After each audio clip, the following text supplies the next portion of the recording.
Hi, everyone. Thanks for being here. Thanks for inviting me here. I'm going to spend a few minutes talking about EFAA and food insecurity and security, and then I'll open up the floor for folks to ask questions if they have any. I'm better at answering questions than I am just talking, so please do ask. My name is Jake. I work with the Emergency Family Assistance Association, or EFAA. We're in North Boulder. We've been around for 105 years, or 106. We're one of the City of Boulder's oldest nonprofits. I think we're probably the third oldest nonprofit in the city, and we are the City of Boulder's primary safety net. Onto food. So food insecurity is defined as a household's inability to provide enough food for all the household members due to a lack of resources. Throughout the pandemic, food insecurity rose as a result of job loss and inflation, two driving factors of food insecurity.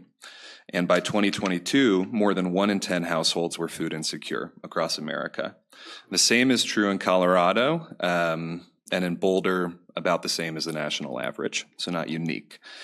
Households at the greatest risk for food insecurity are those that are in poverty or led by single women. And in addition, Black and Latino households are at a greater risk for food insecurity than their white counterparts and experience it more often.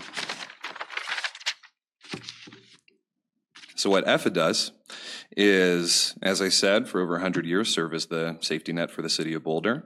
We serve primarily families with children, including individuals who are older adults and those with disabilities.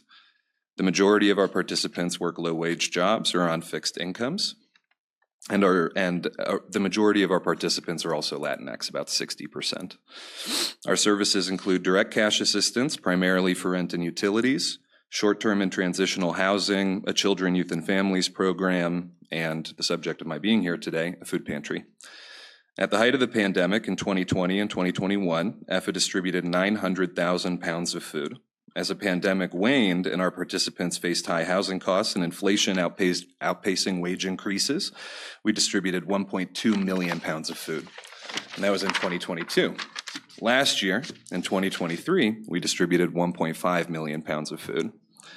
Though the pandemic's over, we're serving record numbers month over month of participants coming through our doors. There's inflation outpacing wage increases, there's depleted assets from the pandemic, there's still difficulty getting back to pre-pandemic levels of hours at service work jobs. It just continues to be difficult, especially for our neighbors of color in Boulder. So you can help, obviously, by donating food, of course. Thank you for the food that you have out front. I'll need some help carrying it to my car. We also accept support through cash contributions. It does allow us to purchase exactly what we need, and we've got a pretty good sense of that. And then there's also group volunteer opportunities and individual volunteer opportunities, typically in our food pantry, but we do offer other opportunities at our housing sites and maybe on-site. So you can get involved at efaa.org. It's an easy website, or you can reach out to me directly. These folks have my information. Any questions? You're right there. What exactly your job is, and tell us a little bit about yourself, what your job is, and how long you've been in it. Sure. I've been at EFAA for 2.5 years. My actual job is institutional giving officer.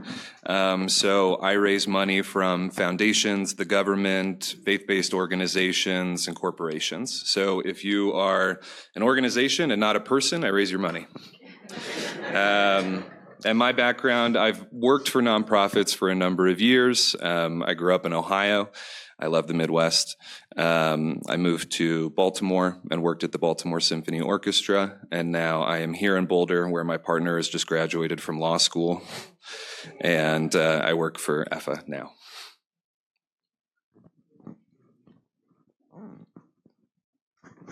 So which corporations are the biggest contributors and sponsors of EFAA? That's a good question. It's changed over the pandemic. Corporate giving broadly in America has gone down. About 1% of pre-tax profits were donated over the span of the pandemic, and last year it was 0.8% of pre-tax profits. At EFAA, our longest corporate funders are Celestial Seasonings. Maxar was formerly a contributor, but has since been bought, and we've lost their money. Some of the tech companies that are based in the city of Boulder, but then there are a number of organizations around Boulder County that contribute to our sister organization, Sister Carmen, and our center, who serve different areas in Boulder County. Two more complicated questions. If there's butcher at the end of hunting season, sometimes there's game, elk meat, etc., that people don't want. Is that too specialty? Is it unusual? Not really helpful? It depends. So meat is always helpful. We'll take any meat we can get. It's a high demand item. It's one of the few items that we have to limit per person in our food pantry. I'm not the perfect person to answer the question. That would be our food pantry manager. But I would say that if the meat is processed in a way that meets USDA regulations, like a commercial kitchen or through a commercial kitchen or butcher, then it could be frozen and perhaps delivered to EFAA. Okay. But you'd want to talk with the master in our food bank. Good, thank you. The Sure. second question, if a person, oh, I don't have a second question. Thanks for being here.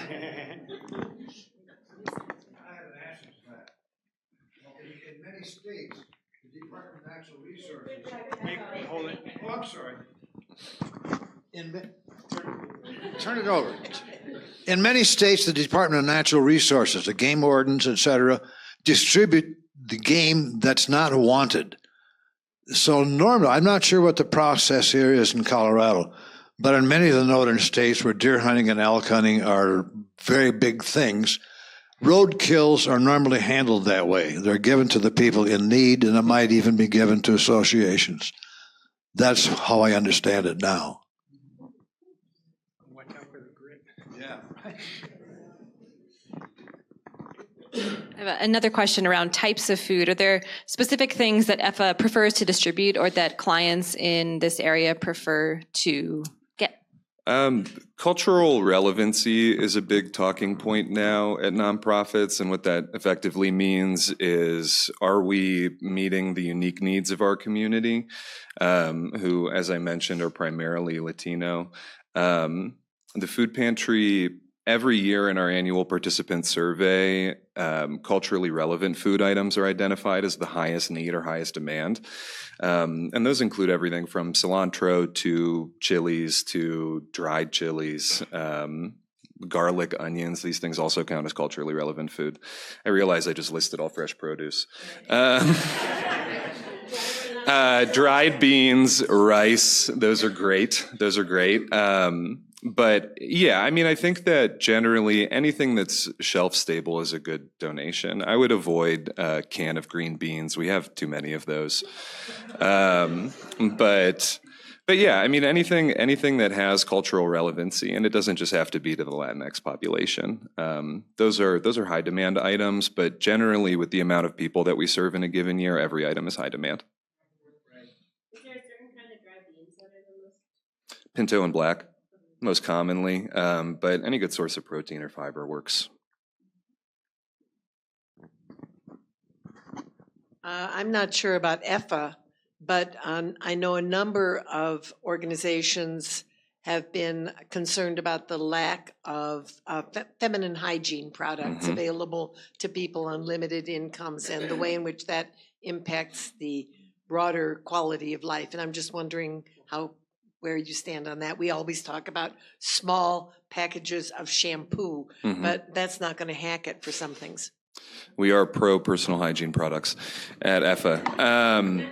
That's an excellent question and something people don't often think about. Those items, all personal hygiene, are not covered by SNAP.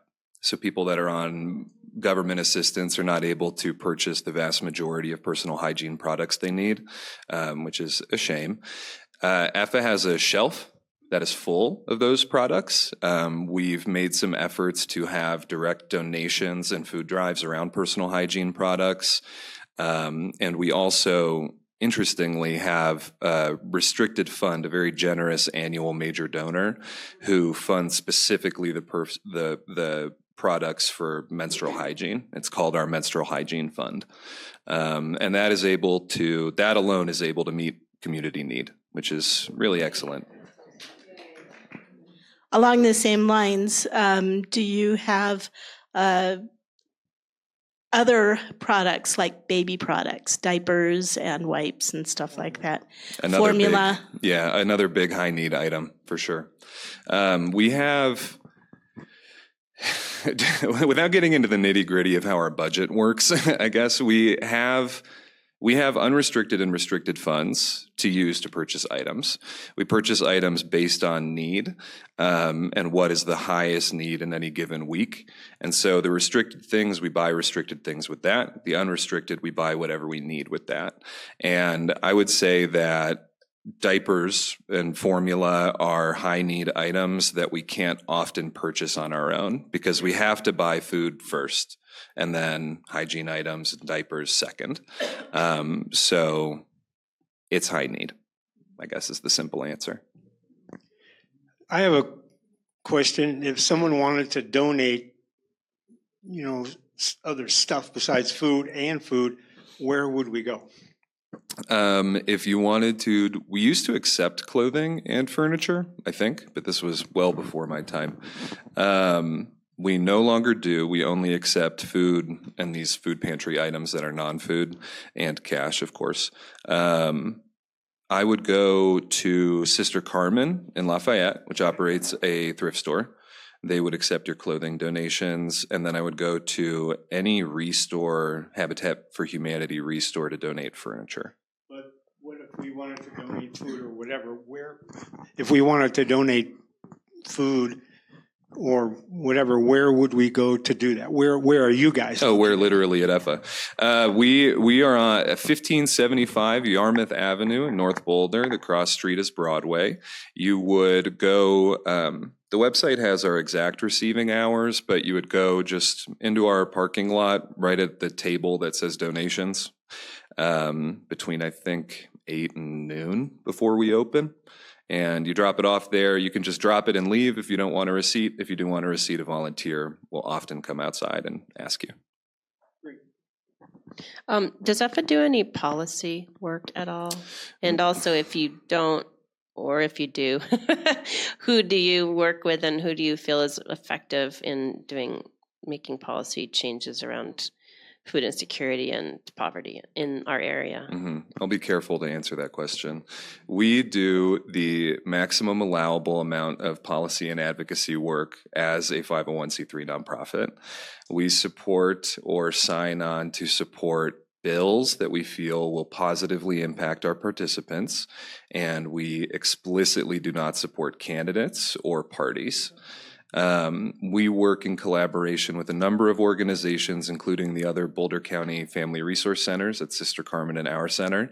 And we also work for, the acronym gets thrown around, CCLP, but I couldn't tell you what the acronym stands for, as well as the Bell Policy Center. And so we'll do some advocacy work at the State House, bringing participants in as subject matter experts. But typically we like to focus on local and countywide change. And since we've been around for so long and our executive director is a genius, we are respected by decision makers in the city and county. And so to the extent that you don't need to do politics to make change, we can sometimes affect that change. And when you do need to do politics, we hope they listen to us. And we think they do.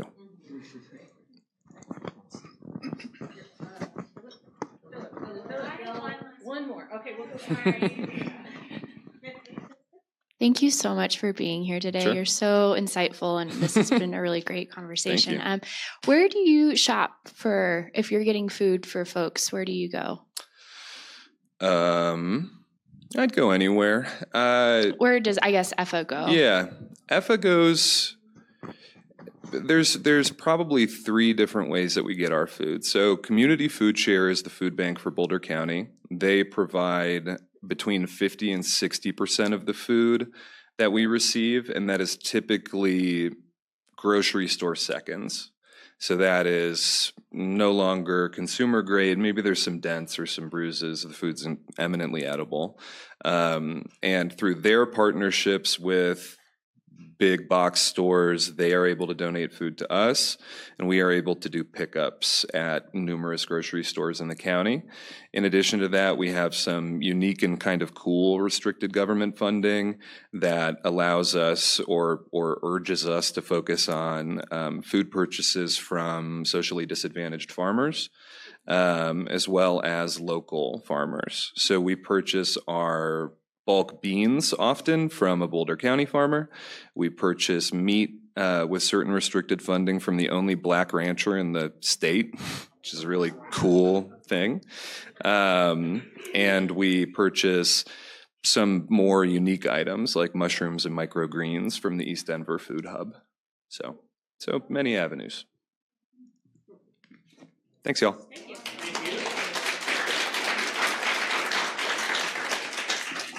Oh, Beth found what CCLP stands for.